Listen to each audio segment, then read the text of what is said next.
Ladies and gents, how you doing? It's a great day. Rupert Lowe's Diddler Gang inquiry has dropped online. It's had over 1 million views and everyone's talking about it on X. The Americans are basically threatening to invade the UK and topple the regime, which had probably resulted in having the troops having flowers thrown at them in the streets. Definitely better than Iraq and Afghanistan, where they threw dog shit at us. So things are looking up.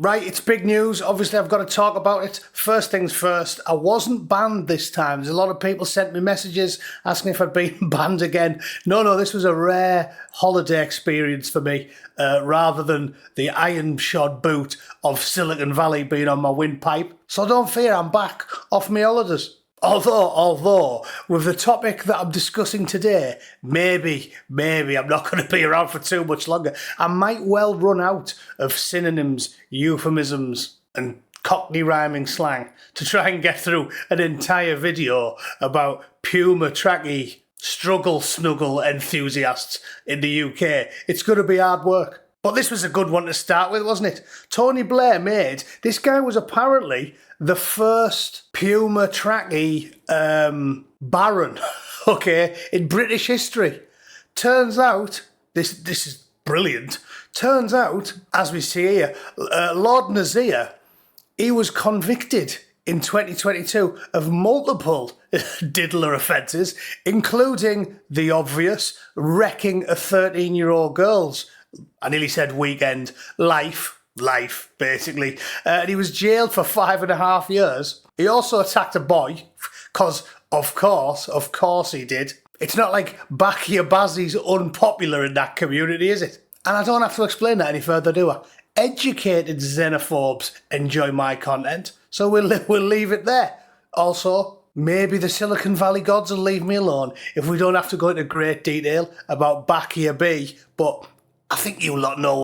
He'd been a Labour councillor since 1990 and he was elevated to the peerage by Tony Blair. So, survivors described him as part of the same networks that enabled the Rotherham diddlers, and a survivor demanded that he be stripped of his peerage and truly shamed. So, sorry love, we can't do that. See, he might be a monster, but he's the right colour. So of course we can't do that. In fact, they'll probably promote him. It is a bad thing. It's terrible that the UK is in the state it's in.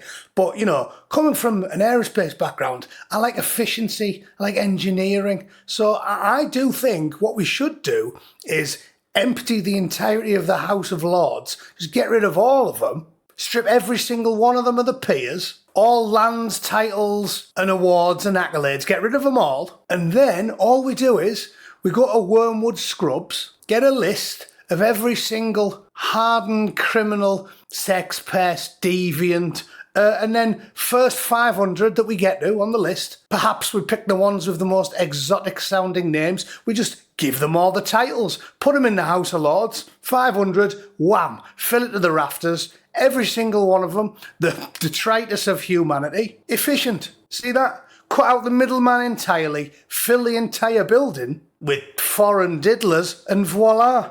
Efficiency in action. This is why I should be in charge. There he is. If you don't know what it looks like, there is something exotic about the man, isn't it? I can't place it. It must be, is it year-round tan? Trumpy Bear has to work hard for his, doesn't he? Poor bastard spends about 10 grand a year on the tanning tubes. This fella dodged a bullet there, didn't he? Doesn't need to spend any money in tang fastic. I mean, he also doesn't have a soul. He definitely doesn't cry at the end of Titanic, this fella, does he? Now let's go through my bookmarks, because, you know, the last couple of days I've been saving any particularly interesting stories. It's truly staggering what people are willing to tolerate in Britain. Oh yeah, Question Time audience was packed with pre-coached illegal immigrants that have been trained what to ask and what to say. I mean, is that news? Is that news to anyone who pays attention? No, that's standard operating procedures. Just like the BBC putting statues of diddlers on the outside of the building. It's like a banana broadcasting house, isn't it? When you take the time to display ornate pre-teen enjoyers all over the outside of the building, that's a banana, that. Just like something that's evolved in nature, the exterior gives you a nice, easy to identify clue about the interior content. Yeah. I mean, it's almost decent of them to think of us like that, isn't it? Because now I don't even need to walk through the BBC or watch the BBC. I could be like an American tourist, didn't even know where I was, and then I could just glance up, see the statue of the highly praised sex pest, and then just go, call in the A10s, boys, and just reduce it to rubble without having to do any investigative journalism. So whoever the architect was who said, let's cover that entire building in Diddlers, he definitely did us a favour there, didn't he? There's a good snippet from the report. The following week, her daughter attempted suicide by overdose. She went missing one final time and was found in a field with injuries to her head and a severed finger, cuts and bruises, full-blown torture. Following this, she wrote a post on Facebook alleging she had been a victim of the gangs, and the post went viral. Within half an hour, the police arrested her and she got sent to prison. I mean, they've been consistent for years, so I'll give them that.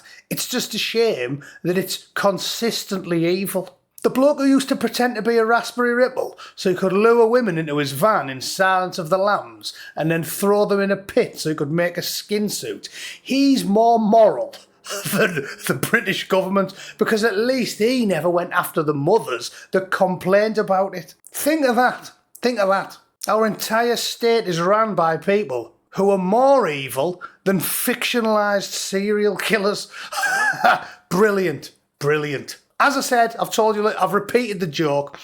Call me Claude. I'm changing my name to Claude. I'm going to affect a French accent, and I'm going to deny ever hailing from England because it's that embarrassing. Anyway, let's have a look at some more horror. In a separate kit. Oh my God, this is awful as well. Zut alors, mon ami. Check this shit out. Anna was living in a children's home in Bradalabad in 2002. From the age of 13, she got the good news, and at 15, she was forced into a Sharia marriage. Obviously, this is an educational channel, so if you don't know what that is, it's basically a special kind of marriage where you don't have to be a grown-up, you can be related by blood to your husband, and you'll be like chained to the sink and forced to gobble a pensioner off 6 times a week. That's what it means. It's the shortened version, but you don't need an imam or a scholar to tell you. Just come to me, I'll give you the Cliff Notes version of these things, okay? That's what it means. Her social worker attended the marriage ceremony. So we're paying civil servants to get in on the act. The social worker attended the marriage ceremony and permitted the husband's parents to foster her after she became... What is this? Why do the parents need to foster her? Is it like, whoa, we only like to marry people that we're related to before we get married? Don't you know anything about our community? We don't want healthy, vibrant children. No, we want you to have to leave the maternity ward carrying the kid in a bucket because it looks like sloth if he fell in a car compactor. This is what we want. We like children who have the hands growing out of the neck. That's what we do. So we have to foster you before you marry them. And then technically we can tell people that of course you were related before you got married. Brilliant. That's the only thing I can think of. And the parents received a fostering allowance from the state. So, all right, I've had enough of reading this perversion. It aged me about 40 years reading that report. And I looked like shite to begin with, so I didn't have too much to play with, did I? It's unbelievable. It's unbelievable. And before I go, I know I've never slagged off reform, and I don't, because I've told you a lot. Some of you have a pop in the chat saying I'm a bit of a fanny for not doing it. And I disagree with Dino on that one. But I've told you, I have no faith in the general public. I think maybe we can change things, get Restore up to about 40%, and then we all go in and actually win the general election. But what's more likely is we'll move the needle by about 3 points. And then come 2029, your choice is definitely going to be Old Froggy or, well, everybody else who's even worse. And I'm of the opinion the least worst option at this point in my life is a thing. Like, I'd rather have Rishi in Downing Street than Starmer. I think Farage and Reform would be better for Britain than Labour. So I never go all in on slagging off Reform. I just throw them a couple of jabs because I prefer Restore. But I'm going to have to do it just this once to have a pop to finish on Nadine Dorries. Well, not finish on Nadine Dorries. I definitely don't want to do that. But I responded to one of her posts here. Here it is. And it got quite a lot of traction because it's outrageous what she typed. This is why people have had enough of Reform. This is why right-wingers are turning their backs on them. And as I said, you can't slag the membership off because your average Reform voter agrees with you and me on 98% of policy procedures. It's just the people that run the party and the mechanisms of power, they're not interested. They're Jenrick and Braverman and Tories like Nadine Dorries, who is thick enough to type in a public forum, Rupert Lowe uses victims for personal gain 2 days before a by-election, and he describes him as hysterical. Ooh, is he a misogynist? Yeah, like Rachel Reeves could have wrote that tweet, couldn't she? Disagree with someone who happens to have a set of threepenny bits, and then that means you hate women, even though you've got a mother, a wife, and a sister and a daughter. You just have an irrational, all-consuming hatred of all women because you disagree with a shit-for-brains politician. That is one of the wokest things I've ever seen anyone type on that platform, and she's running for Reform, for Christ's sake. So, of course, we've lost all respect for Reform. They've turned into the Tories who turned into Labour. And as I said here, him launching an investigation into the worst shit ever is apparently using them for personal gain. But when our MPs spend 30 years covering for monsters because they want the monsters to vote for them, apparently they definitely didn't do anything for personal gain. Yeah, makes loads of sense. I'm sorry, but, well, one, she definitely is hysterical, and two, squint your eyes a little bit and pretend this is Nadine Dorries. Some of it was fun. You deserve that, Nadine, for poisoning my ears with your drivel. Right, that's me for the day, ladies and gents. I'm back in the chair. I'll see you all tomorrow. Thanks for tuning in, and we'll talk soon. All right, toodle pip. Cheers.